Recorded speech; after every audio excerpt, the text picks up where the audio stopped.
Hello అండి.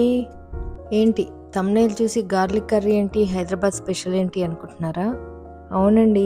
నాకు తెలిసినంత వరకు ఇది హైదరాబాద్‌లోనే చేస్తారు. మీరెవరన్నా మీ సైడ్ కూడా చేస్తే నాకు చెప్పండి. స్పెషల్‌గా ఇది డెలివరీ అయినప్పుడు బాలింతలకి చేస్తారు ఈ కర్రీ.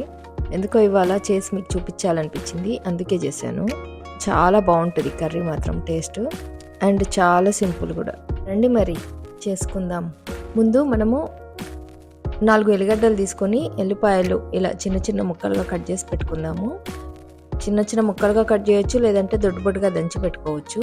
మనము ఇండియాలో అయితే మనకు చిన్న చిన్న పాయలు ఉంటాయి కాబట్టి కట్ చేయాల్సిన అవసరం లేదు. ఇక్కడ పెద్దవి ఉంటాయి కాబట్టి కట్ చేయాల్సి వచ్చింది.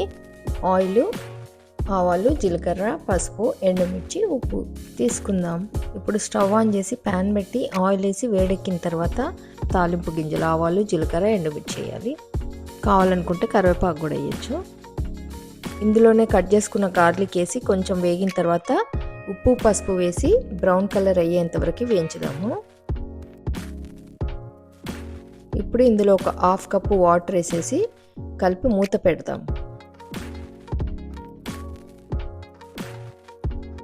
ఇందులో వాటర్ అంతా ఉడికిన తర్వాత, ఎవాపరేట్ అయిన తర్వాత కొంచెం ధనియా జీరా పొడి వేసేసి దించేస్తే సరిపోతుంది. అంతే అండి, గార్లిక్ కర్రీ రెడీ. ఇది చాలా బాగుంటుంది. వింటర్లో తినొచ్చు మనము.